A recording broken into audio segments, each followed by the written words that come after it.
He is called the Father of Orthodoxy, one of 38 doctors of the Church, invoked by name in the Litany of Saints, the author of words still spoken at Mass to this day, and according to the evidence now sitting on the table in front of 300 bishops, a murderer, a man accused of killing a bishop, hiding the body, and keeping the severed hand for use in dark sorcery. The man they called the Pillar of Orthodoxy, the defender of the faith, the last line between Christianity and collapse, that man, they say, has blood on his hands. A wooden box, a severed hand, 300 bishops staring at the most venerated churchman alive as if he were nothing more than a killer. Alexandria, Egypt, 313 AD. The persecution of Diocletian has just ended. In the greatest city of the world, the old patriarch Alexander watches from his window as a boy on the beach organizes his friends into a procession and pours water over their heads one by one, reciting the baptismal formula in perfect Greek. Alexander sends a servant. The child comes without fear. Alexander tells him what he was doing may not have been a game at all, that the formula spoken over water, even by a child, may constitute a valid sacrament. The boy listens, then asks what Alexander wants him to do. Alexander asks what he wants to be. A priest. A bishop, perhaps? You think it's an easy and glorious life? The blessed Peter was a martyr. Alexander took him into his household that day. He needed someone who could stand at the crossroads of the ancient world, where every religion, philosophy, and imperial ambition collided, and hold something precious. He had just found him. The boy's name was Athanasius. Those who knew him called him gentle and strong, high in prowess, humble in spirit, angelic in mind and face. Neither he nor Alexander could have known that one day men would stand over a box containing a severed hand and call him a murderer. A generation later, a priest named Arius was teaching a denial of the full divinity of Christ that swept the Eastern Church like fever. If left unchallenged, it would have hollowed out Christianity from the inside. The Emperor Constantine called a council, Nicaea, 325 AD, and the bishops who had survived a generation of Roman persecution walked into that hall, missing eyes, with hands mutilated by irons, bodies still bearing the torturer's marks. They had refused to deny the faith under torture. They were not going to yield to a clever argument. Athanasius, still a young deacon, sat beside his patriarch and said almost nothing, until Alexander gave him a signal. What followed was not a speech. It was a single precise blow that dismantled the heresy in front of the entire council. The bishops roared. His words were hammered directly into the creed that came out of that council, the one still recited every Sunday. Born of the Father before all ages, God from God, light from light, true God from true God, begotten, not made, consubstantial with the Father. He was not yet 30. He had just made enemies of the most dangerous men in the empire. Before any of what followed, a young Athanasius had gone into the Egyptian desert to find a man living alone in a cave. He ate bread when he had it. He slept 2 or 3 hours on the bare ground. He wore rough clothing until it disintegrated.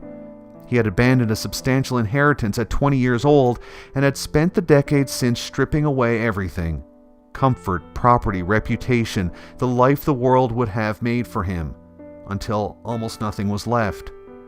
In the place of everything surrendered, something filled him that shone out so visibly that senators, philosophers, and the desperate from across the empire made the journey to his cave and came back changed. Christ was not a doctrine to this man, he was a presence, a companion in an unbroken 80-year conversation. His name was Anthony. The greatest emperor in the world once sent him imperial letters demanding his support for the Arian cause.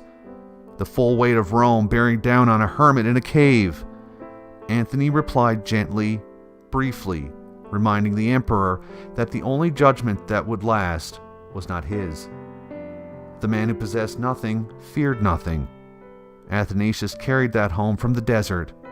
He would need it for everything that came next. When Alexander died, all of Alexandria cried out, "Give us Athanasius." He was consecrated patriarch, and the assault began almost immediately. The Arian faction embedded now in the imperial court had one goal: remove the man who had destroyed their arguments at Nicaea. Since they could not defeat him theologically, they would destroy him by other means. Charges came in waves: treason, illegal taxation, sacrilege. Each one collapsed. Each was replaced before the wreckage cooled.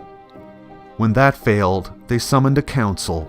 60 bishops, nearly all Arians, jailers at the doors where deacons should have stood, his priests dragged in wearing chains.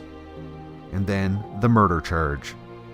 Athanasius, they said, had killed a bishop named Arsenius, had kept the severed hand for sorcery. A wooden box was produced, a hand placed on the table. During his life, Athanasius was exiled 5 times. He spent 17 years away from his see, in foreign cities, in desert caves, in hiding. His clergy were tortured. His churches were seized. The sacred vessels of the altar were paraded through the streets as trophies. Emperors denounced him. Councils condemned him on forged evidence. Every time, he came back. Not because the world relented, it never did. Because the people of Alexandria never forgot him. Because the monks of Egypt, questioned with daggers at their throats, said nothing. Because he sat in a cave with a man who had surrendered everything and found that what remained could not be taken away. Athanasius contra mundum. Athanasius against the world. The last exile came under Julian, called the Apostate, who had abandoned the faith and set about dismantling every Christian from within the empire. He exiled Athanasius and sent men to ensure he did not survive it. Julian died in battle before they could finish the job. The new emperor wrote to the man who had known nothing but condemnation from those who held the throne, the kind of letter that for decades had meant nothing but another blow was coming. Instead, you have fought faithfully for the truth and edified the whole Christian world. Return to your people, feed the flock of Christ, pray for us, for it is through your prayers that we hope for the blessing of God. Which brings us back to the Council of Tyre, back to the open box. Athanasius waited for the noise to die. Then he asked quietly whether anyone in the room had personally known Arsenius. Several bishops rose. A man in a long cloak was led through the door. Athanasius drew the cloak slowly back. Arsenius stood before them, alive, both hands attached, present in the hall assembled to condemn his murderer. Here is one hand and here is the other. To no man has God given more than two. Perhaps those who claim this box contains the hand of Arsenius can show us where it was affixed. The bishop who had told the murder story was no longer in the room. When the last exile ended, Athanasius wrote the life of the man in the cave named Anthony, the one who had eaten almost nothing, slept almost never, refused every honor, and who had become the most luminous human being anyone who met him had ever encountered. The man whose worn sheepskin coat Athanasius had carried through every exile as his most precious possession. The book traveled across the empire. St. Augustine of Hippo described 2 soldiers reading it through the night and walking out as different men. It is still in print. Athanasius governed Alexandria for 48 years. He was exiled 5 times, accused of treason, sacrilege, and murder. He spent 17 years away from his see. And the man so many wanted dead died peacefully in his bed of old age, surrounded by his people. His name is still called in the litany of the saints. And the words he refused to abandon, through 5 exiles, through the torture of his clergy, through forged charges and corrupted councils, and emperors who wanted him erased, are still spoken at Mass every Sunday in every Catholic church in the world. He was not a saint because he never suffered. He was a saint because he suffered everything and never let go. Saint Athanasius of Alexandria, Father of Orthodoxy, Doctor of the Church, pray for us.